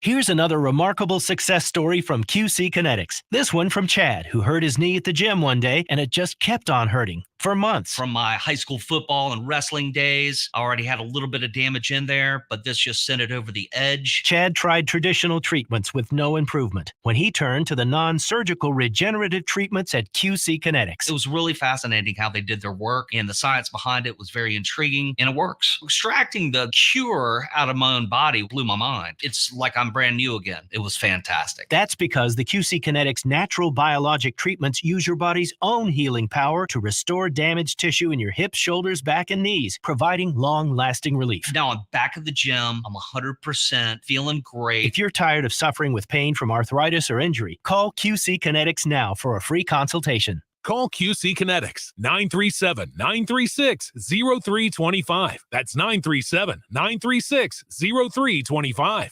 937-936-0325. Hey, it's Kev Nash. The best Thursday of the year is coming. That's right. It's all about the NFL opening night. I am so pumped up that the NFL is back. And DraftKings Sportsbook, an official sports betting partner of the NFL, is hooking new customers up with a can't-miss offer to celebrate. Place your first $5 NFL bet and score $200 in bonus bets instantly when you bet just $5 on any NFL game. DraftKings is hooking everyone up with game day greatness. All customers can take advantage of 2 new offers every single game day this September. Check out the app and see what you get. Download now and use code WING1410 to sign up. New customers can take home $200 in bonus bets instantly just for betting $5. That's code WING1410 only on DraftKings Sportsbook, an official sports betting partner of the NFL. The crown is yours. 21 and up. Gambling problem? Call 1-800-GAMBLER. Physically present in Ohio. Bonus bets expire 7 days after issuance. Eligibility and deposit restrictions apply. Terms at sportsbook.draftkings.com/football terms. What makes AutoZone America's #1 battery destination? Because they offer free battery testing and charging and reliable replacement batteries. And they've always got your battery solution. Get in the zone, AutoZone. If you're a sports fan in the Miami Valley, make sure you subscribe to Dayton's ESPN Radio YouTube channel. Buckeyes, Browns, Bengals, local high school sports, Dayton Flyers, Wright State Raiders, and more. Search ESPN Dayton on YouTube and subscribe today.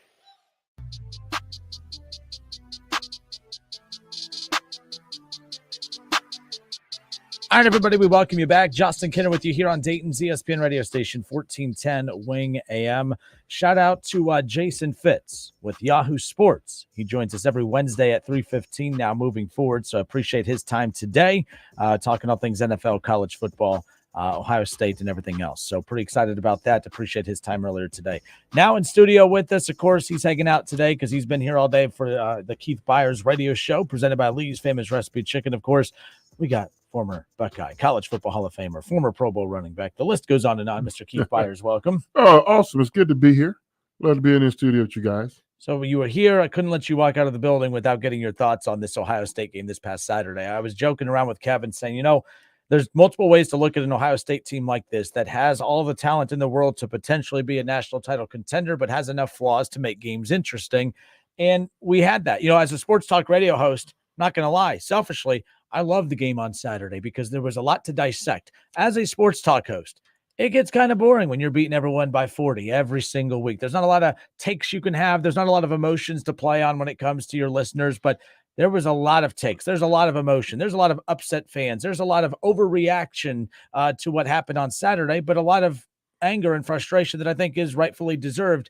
When you're watching that game on Saturday, I've seen you get angry when Ohio State's up 21-0 or whatever, and they're making a mistake. Yeah. I don't know. I didn't get to hang out with you on Saturday to watch the game. I can't imagine what you were yelling, screaming, or doing watching Ohio State. What your initial takeaway overall? Ohio State still comes out on top. They're 1-0, Big Ten win. That's great, but obviously that's not the kind of football we're used to as Buckeye fans. No, I mean, we've been salivating since, chomping at the bit since the Peach Bowl loss, to Georgia. We can't wait to get back to season start. You get through spring football, you get through the summer, and then training camps open up now. Can't wait to watch the Buckeyes on this Saturday. And then we wanted to see an offensive explosion, and then we didn't get. Okay, first season, we went down. We scored. Okay, we opened the series. We're going to be okay. Not pretty, but we scored. And when we're going to score again? Hey, we're second and long.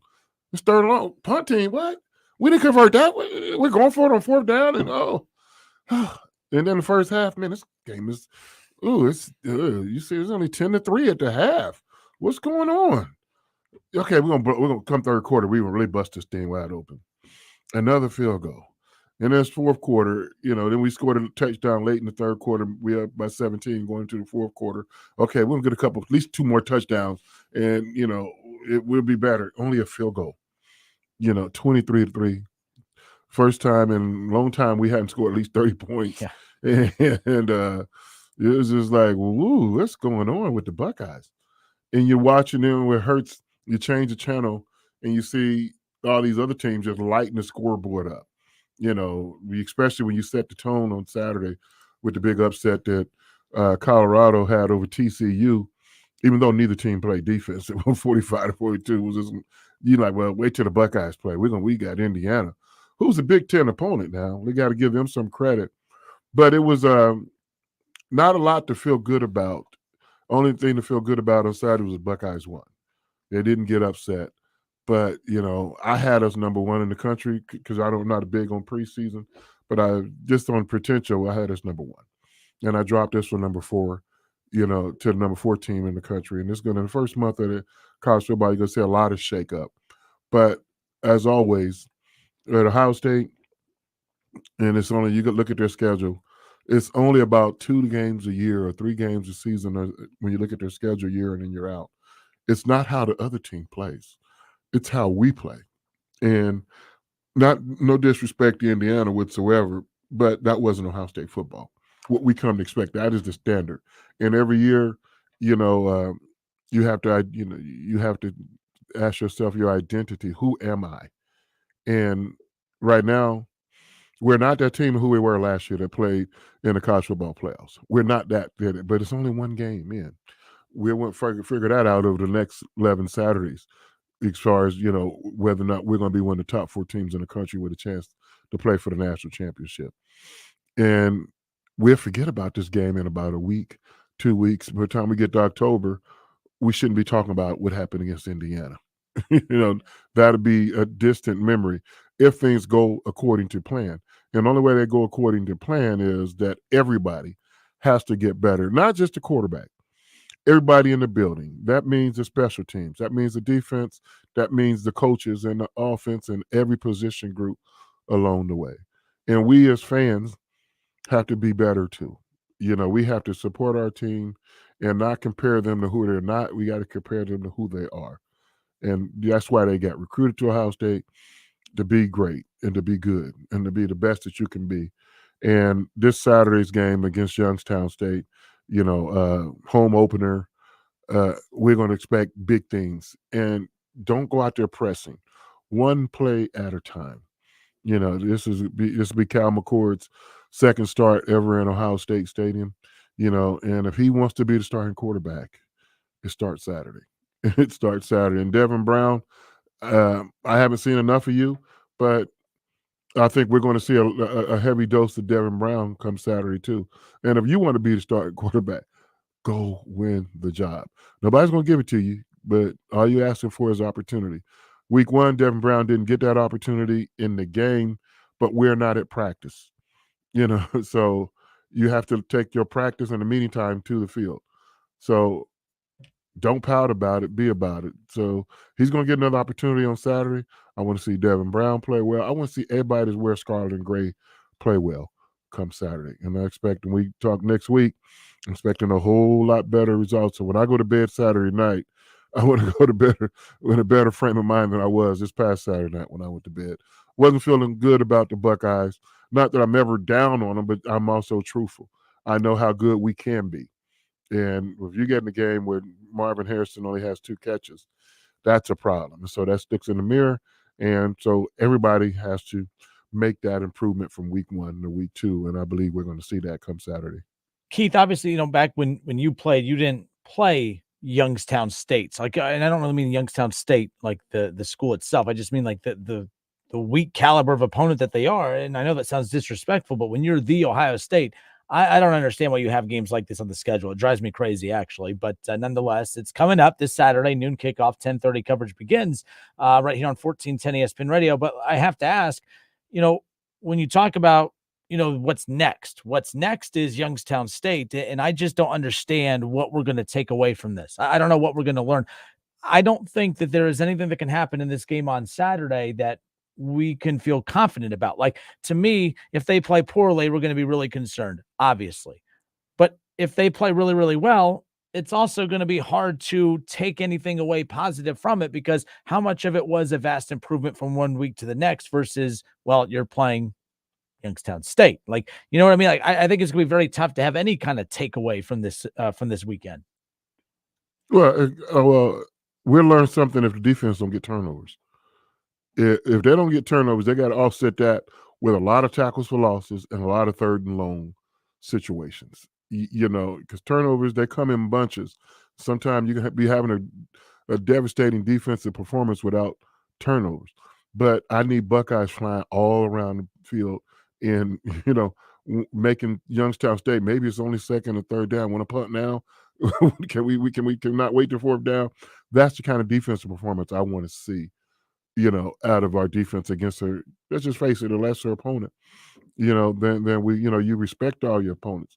But there's no way that Youngstown State has got, 85 guys on their roster as good or better than Ohio State. It just doesn't happen. Do they have any? Well, they may have 3 guys that are good, that as good as anybody Ohio State have. At the best, they got 3. It should not be enough. So it should be a dominating performance all the way around.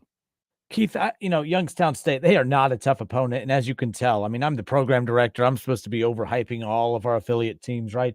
Like, I don't need to overhype the Buckeyes or hype up the Buckeyes. The Buckeyes are the Buckeyes, but it's Youngstown State. Like, let's go back to your playing days. As I mentioned earlier, you didn't play teams like this, okay? How difficult is it, or how difficult do you think it would have been for you back in your playing days if you did wake up on game day and, man, last Saturday you wake up, it's game day, you're on the road, a Big Ten opponent, even though they're a weak opponent and you should beat them pretty soundly, there's still that little juice, you still feel motivated. It's a more respectable opponent. But Keith, how tough is it for these elite athletes that played Ohio State? And I know I sound very big time and sounds, very elitist when it comes to this, but how do you wake up and be motivated to play at a high level? And I think it's kind of these games are dangerous. You didn't play well against Indiana. You need a game, a buffer game to go out there and show that you improve from one week to the next. But like I said earlier, I don't think we're going to be able to take a whole lot away from this game. If you play poorly, major concerns. If you play well, I'm not going to feel great about it. Like, if Kyle McCord just dices up Youngstown State, I'm not going to feel great and say, hey, he figured it out. It was just week 1 nerves. I don't know. How tough do you think it would be back in your day when you woke up on game day and you have to mentally prepare to play the Penguins? It's easy to wake up for the Notre Dames. Heck, it's easier to wake up for an Indiana or a Rutgers. As fans, no one's jacked about this game on Saturday. We're excited to see the Buckeyes again, but no one's excited about this matchup. And if we are not as fans, how do players fight through this week? When you're watching film, are you really taking your coaches serious? Like, oh man, we got to make sure we stop this play right here. If not, they're going to hurt us all day. That even on their best day, they're not going to hurt you. I don't know. I hate these matchups. As a fan, I'm not motivated to watch it. I can't imagine how tough it is as a player to force yourself to be motivated. to play Youngstown State. How do you think you would have got through it if you were in their shoes back in your playing days? Well, you're yes or no, because we always talk about the eye in the sky don't lie, meaning the film. You don't want to be on film looking bad no matter who your opponent is. And, that'll help get you on the bench if you don't play well. So it is a little bit added pressure because you're playing against a lesser opponent, whereas in my day, it was no lesser opponent other than, quote unquote, the lower Big Ten. That's like, I remember one time we played Indiana, I scored 4 touchdowns. And every time I scored a touchdown in college, my college roommate would be waiting to be the first guy on the sideline to congratulate me, Pepper Johnson. And I had already scored 2. When I scored 3rd, he kind of was a little hesitant to be the first one to greet me. And then when I scored a 4th touchdown, I get to the sideline. Pepper said, "No, I'm not even giving you a high five, not giving you a hug. That's Indiana. You're supposed to do that." We just laughed about, "What? No love, no high five. No, get away from me. You're supposed to do that." I was like, "Okay, partner." It's Indiana. So this week, we're excited. But it also, this game only reminds me something like when I was in high school, the fewer lesser opponents that we played, and even in college, we would say, you'd be in a locker room saying, "Hey guys, they're waiting for us to bust them in the mouth. They're waiting for us to, give them the experience. Let's not disappoint them." You're going to have guys with the big eyes that's playing for Youngstown State. The big eyes like, "Wow, it's a lot of people here. Oh, wow. That's okay. You're here. You're at Ohio State. You're at we are bigger, stronger, faster, more dominant team. And you're expecting us to, run through you guys 14-21 in the first half. In the first quarter. That's what it's supposed to be. And so you guys will have a story to tell 15, 20, 30 years later. "Hey, man, when I was in college, I was at Youngstown State and went down to Ohio Stadium, man. I got to play there, man. Trying to sit with your wife and kids. I remember playing against Ohio State when I was in college." "You did that?" "Yeah. They had Marvin Harrison, Meckenbuka. Wow, it was one of the best days of my life. We have an opportunity to even play in that stadium. How did y'all do? Did y'all win?" "No, that's not." "Hey, I did go to Youngstown State. We didn't win, but the win was we got to be in that stadium. And it's a memory of a lifetime that I will cherish for me the rest of my life." That's the mindset of the Youngstown State player. All right, we got Keith Byers hanging out with us live here in the WING studios and the Superbook studios here in Kettering. Appreciate Keith hanging out with us a little bit. How about over the weekend, though? Last thing on the way out, Keith, Deion, Colorado. That was my upset pick of the week heading in to week 1. Kevin and I always give our upset pick every Friday. I said, I have a feeling. I just have a feeling. How did you chose them? I picked Colorado. I have the audio to prove it and everything. So, yes, not just making it up. But I had a feel like everyone was making so much. Like we always say, and you say, preseason polls mean absolutely nothing. 0. But people who dislike Deion were trying to say, they're going on the road at the number 13 team in the country. I'm like, but those same people also say preseason polls don't matter, but you want to use that as a talking point as to why you believe that they don't have a shot. And I'm like, in TCU, it's not last year's TCU team. No. And it's also a TCU team that everyone hated last year and said they had no business being in the playoff and they got exposed in the title game, blah, blah, blah. Now everyone big TCU fans because of their dislike for Deion. I wasn't a fan of that quarterback for TCU got beat out last year. He got hurt. Duggan came in because that quarterback got hurt. When he came back, he never won the job back because Duggan played well. But nonetheless, that was pretty cool. He looked like it in red zone turnovers he had. Oof. Deion, though, I'm a big fan of Deion, but I'm like, he's poking the bear. You're going at the media aggressive, but you got to be careful because when this swings back, when you start playing the better teams, assuming that he doesn't have to be careful because they're going to go at him anyway. So say what you said. They're going to say, say with your chest. Say with your chest. They're going to beat him up. They beat him up. He didn't say that. They took shots at him. So, hey, go ahead. They're going to say what they're going to say anyway. So, Deion, you got the upper hand. Say it right now. All right, it all balances out somewhat. Somewhat. Not, but the major media always have that last word. But Deion relish in this. Enjoy it. You see the Michigan players, by the way, free Harbaugh. Oh gosh, stop it! You want to see my favorite thing about that was someone took it that wasted no time. The quarterback McCarthy was wearing a shirt that said free Harbaugh, but they took out Harbaugh and put free hamburgers underneath. I wish I'd have saw that one. I love it. But then they were salute, like the team did that. They pointed the finger in the air and salute or put 4 fingers in the air and salute of Harbaugh. And all like, first of all, I don't know if they're smart enough to realize this. It was a self-imposed suspension, right? Like are you protesting your own school? Your school's the one that suspended him. And 2, what are you mad at? I don't think what he did was that big of a deal, but you're talking about multiple level 1 recruiting violations and you lied about it. Like, he deserves to be suspended. And I don't know why the players are acting as if it was an unfair punishment or that he's being attacked by the NCAA. I think the NCAA is full of it. Don't get me wrong. But at the same time, he deserved the suspension and he's missing games against nobodies. Who cares? Did they need Harbaugh on the sideline to beat them? No. No. I could have coached that team. Exactly. I could have coached that team. Unbelievable. Anyways. All right, Keith, go home. You've been here long enough. All right, more of the Kenner and Kev Enjoy show. the show. More of the Kenner and Kev show when we come back.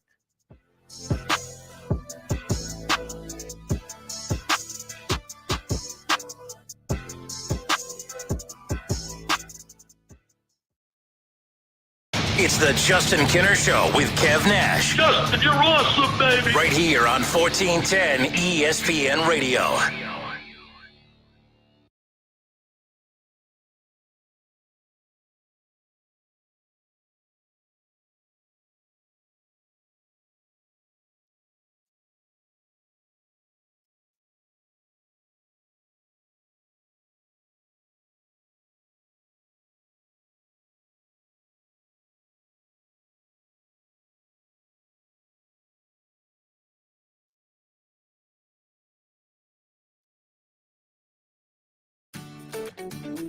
Fall is for tree planting. Successful tree planting includes following the Ohio tree planting specifications. The Ohio Chapter International Society of Arboriculture, Ohio Green Industry Association, Ohio State University Extension, and Ohio Department of Natural Resources Division of Forestry have endorsed the Ohio tree planting specifications. Visit trees4ohio.org to learn more about the planting guidelines. That's trees4ohio.org. Want to try the best in boneless chicken? Head to Lee's Famous Recipe Chicken and pick up a 10-piece strips meal. With 10 freshly marinated, honey-dipped, hand-breaded breast strips, 2 irresistible large sides, 5 fluffy biscuits, and 3 dipping sauces, it's the best in strips and a meal to match. Bring home dippable, craveable perfection for the whole family with a Lee's Famous Recipe Chicken 10-piece strips meal at a great price. Only at Lee's. Famous for chicken. A new season is here and an exciting new career is waiting. KTH Parts Industries in St. Paris is now hiring second shift production associates and offers outstanding starting pay at $19.83 per hour. This is an excellent opportunity that offers an attractive benefit package, medical, dental, and 401k. KTH offers the advantage of being a short drive from home, just minutes from Bell Fountain, Troy, Piqua, and Urbana. The position will fill quickly, so please apply now at kth.net. KTH is proud to be an equal opportunity employer. This is an auction you will not want to miss. It's going to be incredible. It's A. Brown & Sons Nursery's annual stock reduction auction of high-quality nursery stock. Save hundreds, even thousands of dollars. The auction starts promptly at 7:19 a.m. this Saturday. Feel free to come out and jump in to bid anytime during the day. 4 auction rings run all day long. Brown's has a huge inventory of shade trees, shrubs, evergreens, ornamentals, and perennials up for auction. Brown's Nursery is easy to find. Just a half mile north of Phillipsburg on State Route 49. Just 4 miles north of I-70, exit 24. Plan now to fill your entire landscaping needs at a huge savings that can't be matched anywhere. Visit brownsnursery.com and click on the auction link at the top of the homepage for all the details. It's the annual stock reduction auction this Saturday at Brown's Nursery, promptly at 7:19 a.m. Rain or shine. So tell all your friends and your neighbors. Delivery will be available this Saturday in Phillipsburg. Don't miss out. Hey, Cordell Transportation is now hiring experienced Class A CDL drivers, excellent pay, benefits, and a $5,000 sign-on bonus. Apply right now, online at CordellTransportation.com. Do it right now. Driven to succeed. Like any good agent, we're here for the open house, for the closing, for handing over keys. But because we're realtors, we're here for so much more. Agents who are realtors volunteer at nearly 3 times the national average. We're working to broaden access to credit, increase affordable housing supply, and ensure fair housing for all. And realtors are bound by a code of ethics. We're here for it all. Realtors are members of the National Association of Realtors. That's who we are. Cookie wants to be a professional wrestler. I'm Cookie Serratos, and I'm 11 years old. She also wants to win all the medals. That's why Cookie and her family make every day count, squeezing out her best with Go-Go Squeeze. Okay, Cookie, let's break for a Go-Go Squeeze. Go-Go Squeeze fruit-on-the-go pouches are a nutritious snack made from 100% fruit with no sugar added. Go, Cookie! Because when you nurture your kids, you squeeze out the best in them. Squeeze out the best with Go-Go Squeeze. Not a low-calorie food. Products range from 11 to 13 grams of sugar and 60 to 70 calories per serving. Hear the power and feel the noise. NTPA Championship Bowling's All-Star Invitational is back. The 36th annual Enderley Pull-Off, presented by Cowtails, returns to the Champaign County Fairgrounds in Urbana, Saturday, September 16th at 5 p.m. One huge session of pulling on 2 tracks, 23 divisions. 108 competitors qualify. Tractors, trucks, minis, and semis will all be there. NTPA's best of the best from both the NTPA regional and Grand National circuits, vying for their share of over $106,000. Open pin area to see these incredible machines up close. AllStarPoll.com has all the details. Purchase discount tickets for $22, which saves $5 off day of show admission. Ticket outlets include local O'Reilly Auto Parts store locations, Farmers Equipment in Urbana, Farmer's Daughter Restaurant in Urbana, and Dave Kale Chevrolet in Mechanicsburg. Children under 10 are free. The Enderley Pull-Off, Saturday, September 16th at the Champaign County Fairgrounds, Urbana. NTPA season finale. Go to allstarpoll.com for more. America is kept safe because the Army National Guard responds, protects, and supports our nation when it needs them most. The Army National Guard responds to disasters such as wildfires and floods. They protect us with missile defense, cybersecurity, and civilian support teams for chemical, biological, and radiological hazards. Be there for your community and your country. Visit NationalGuard.com to learn more about part-time service. Sponsored by the Ohio Army National Guard. Aired by the Ohio Association of Broadcasters and this station. What makes AutoZone America's #1 battery destination? Because they offer free battery testing and charging and reliable replacement batteries. And they've always got your battery solution. Get in the zone, AutoZone. Every Thursday at 3 p.m., Kinner and Kev will kick off the show with the voice of the Ohio State Buckeyes, Paul Keels. Don't miss the Kinner and Kev show, weekdays at 3 p.m. on 1410 ESPN Radio.